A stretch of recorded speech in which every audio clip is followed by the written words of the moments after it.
The reservation at Coastal Prime was for 7:30, and I arrived 15 minutes early out of habit.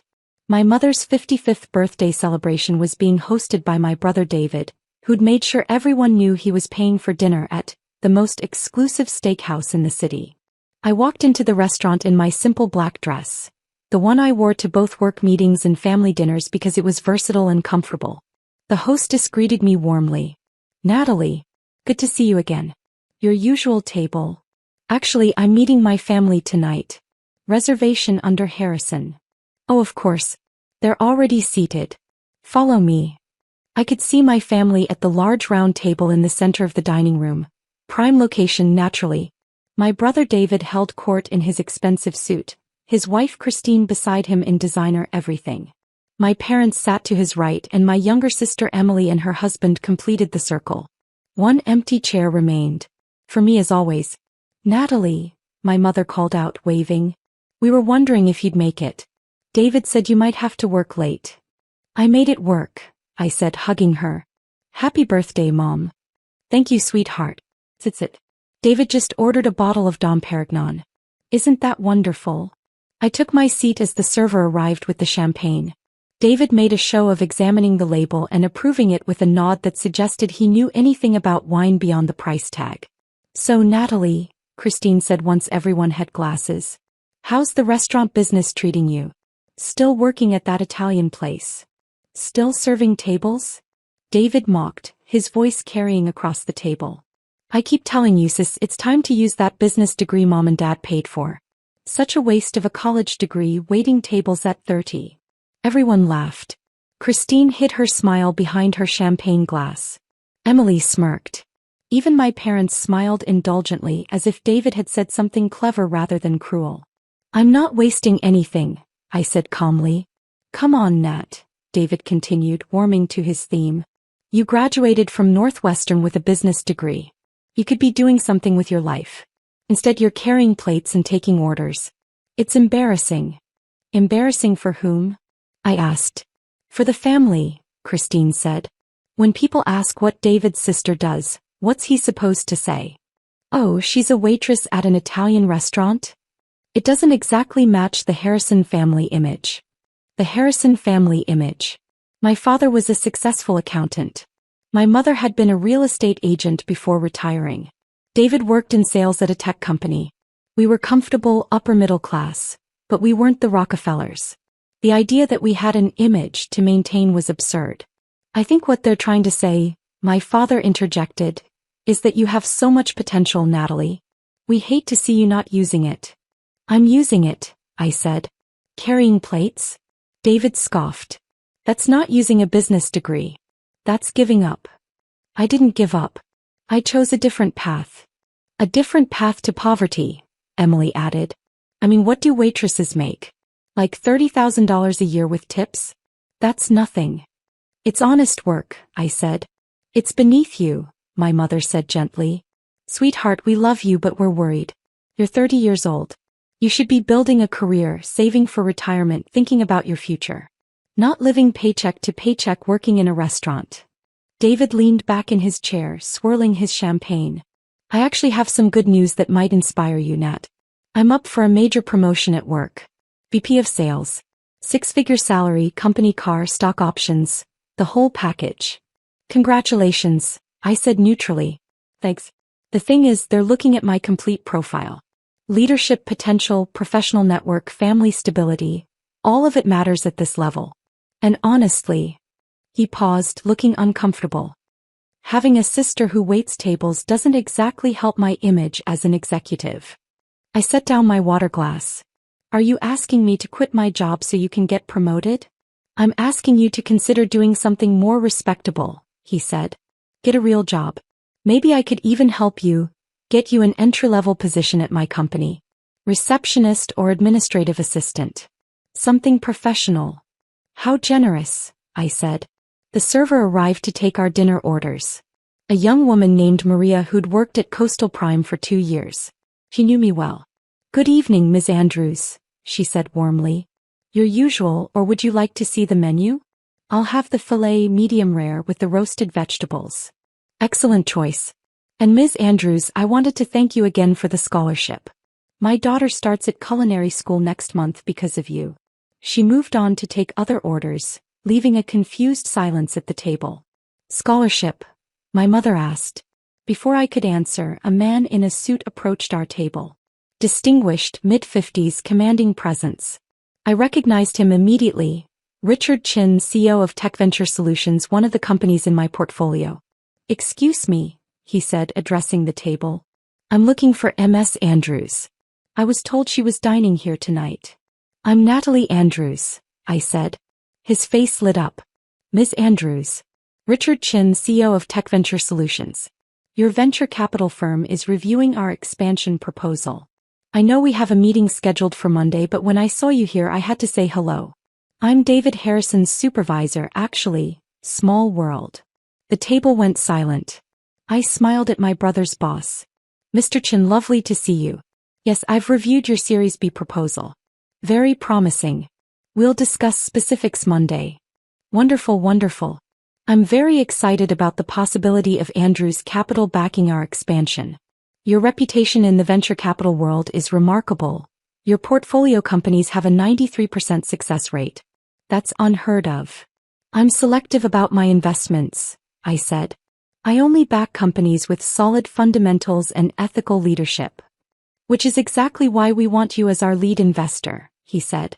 Then he glanced at David, who'd gone pale. Harrison, I didn't realize your sister was the Natalie Andrews. The Natalie Andrews who owns Andrews Capital Partners. David who? I asked, keeping my voice innocent. Oh, you mean my brother David? Yes, small world indeed. Richard Chen's expression shifted slightly, professional mask slipping. Indeed. Well, I'll let you enjoy your family dinner. Ms. Andrews, I'll see you Monday at 9. I'll be there. He left and I could feel every eye at the table boring into me. Venture capital firm? My father said faintly. I pulled out my phone and opened my company's website, turning it to face the table. Andrews Capital Partners. Founded 2019. $850 million under management. Portfolio of 47 companies across technology, healthcare and consumer goods sectors. And my photo on the About page. Natalie Andrews, founder and managing partner. That's you, Emily whispered. That's me. You own a venture capital firm? My mother's voice came out strangled. I founded it 6 years ago, I said. Started with $5 million I'd raised from angel investors based on my track record of successful small business investments. Grew it to $850 million in assets under management. We employ 23 people and maintain offices in 3 cities. But you work at a restaurant, Christine said desperately, as if saying it would make it true. I own 6 restaurants, I corrected. The Italian place you're referring to is Bellinot. I bought it 8 years ago when it was failing, turned it around and used the profits to buy 5 more restaurants across the city. Total annual revenue from my restaurant portfolio is about $12 million. David made a choking sound. The restaurants were my first investments, I continued.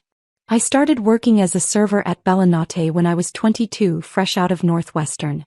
The owner was struggling, on the verge of bankruptcy.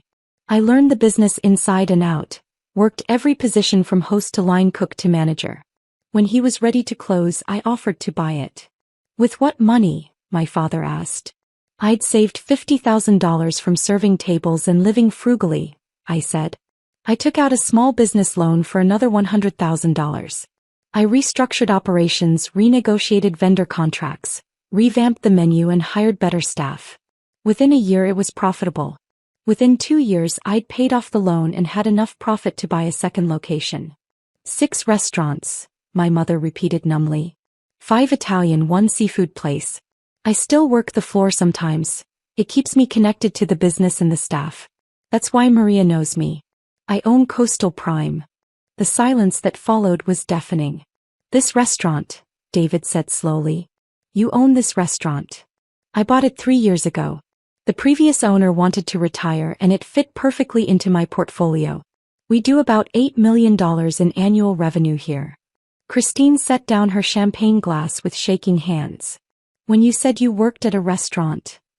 I was being truthful, I said. I do work at my restaurants. I also own them. You assumed I was a server because that fit your narrative of my life being a disappointment. Emily found her voice. The scholarship Maria mentioned? I fund 4 culinary scholarships annually through my restaurants, I said. Total value about $120,000 a year. I believe in supporting people who want to work in the industry. My father leaned forward. Andrews Capital Partners. You invest in other companies. 47 companies currently. Tech startups, healthcare innovations, consumer products. I provide Series A and Series B funding, typically $5 million to $20 million per company. My success rate is 93% because I do extensive due diligence and I only back founders with integrity and solid business models. Like David's company, my mother said. Tech Venture Solutions. They're seeking $15 million in Series B funding, I confirmed. I'm the lead investor they're courting. The proposal is solid. Good technology, strong market position, experienced leadership. Richard Chin is an excellent CEO. David's face had gone from pale to gray. You're deciding whether to invest in my company? Not just your company. I'm deciding whether to be the primary investor in your company's expansion. My decision will determine whether they can move forward with their growth plans or have to seek other funding sources, which would delay everything by 6 months minimum. And you knew this? David's voice came out hoarse. You knew you were reviewing my company's proposal? I saw your name in the employee roster when I did my due diligence 3 weeks ago, I said. I was curious to see if you'd mention it at family dinner. You didn't. You were too busy mocking my career choices. His promotion vanished overnight in his mind. I could see it in his eyes. The realization that the sister he'd just publicly humiliated held the future of his company in her hands. Natalie, he started, I didn't know. You didn't know because you never asked, I interrupted. 6 years of family dinners where I tried to talk about my work. 6 years of being dismissed, mocked, and pitted. You were so convinced I was a failure that you never bothered to ask questions. We thought we were helping, my mother said weakly. Encouraging you to do more with your life. I have done more with my life, I said. I built a restaurant empire from a single failing business. I founded a venture capital firm that manages nearly $1 billion. I employ hundreds of people across my various businesses. I fund scholarships, mentor young entrepreneurs, and serve on 3 nonprofit boards. What exactly do you think I should be doing instead? The table sat in stunned silence. The VP promotion, David said quietly. Richard mentioned it was contingent on demonstrating leadership and professional network. If you tell him about tonight. I won't tell him anything, I said. What happens between us is family business. What happens with Tech Ventures investment is separate. I make business decisions based on business factors, not personal ones. Relief flooded his face. However, I continued, I will be watching how you conduct yourself professionally over the next few months. Richard mentioned you're up for VP of Sales. That's a leadership position. Leaders need integrity, humility, and the ability to recognize value in unexpected places. If you can't see the value in your own sister, how will you recognize opportunities in the market? That's not fair, Christine protested. Fair. I looked at her. What about tonight was fair? Mocking my career, calling my education wasted, suggesting I'm an embarrassment to the family. All while sitting in a restaurant I own, drinking champagne I'm essentially paying for since I own the venue. She looked down at her plate. Here's what's going to happen, I said. I'm going to make my investment decision about Tech Venture based purely on the merits of their proposal and Richard's leadership. Not on David's behavior. That wouldn't be professional. David nodded, looking grateful. But, I continued, I'm also done with these family dinners where I'm treated as a charity case. I'm successful, financially stable, and happy. If you can't respect that, then we don't need to do these gatherings anymore. Natalie, no, my mother said, tears forming. We love you. We're proud of you. We just didn't know. You didn't know because you didn't care to know, I said. There's a difference. I tried to tell you. You didn't listen. My father cleared his throat. Can we start over? Learn about your businesses, your work, your life. That depends, I said. Can you stop assuming that success looks like David's job and anything else is failure? Can you value the work I do even though it doesn't fit your image of what I should be doing? They nodded, all of them looking chastened. Then yes, I said. We can start over. But it starts with respect. Not pity, not concern, not attempts to fix me. Respect. The server arrived with our meals. As she set down my fillet, she smiled. Ms. Andrews, the kitchen wanted you to know they're trying out the new seasonal menu you approved. Chef asks if you'd like to try a few dishes. Tell him yes, thank you. After she left, David spoke. The investment decision. When will you know? Monday after the meeting, I said. Richard's proposal is strong.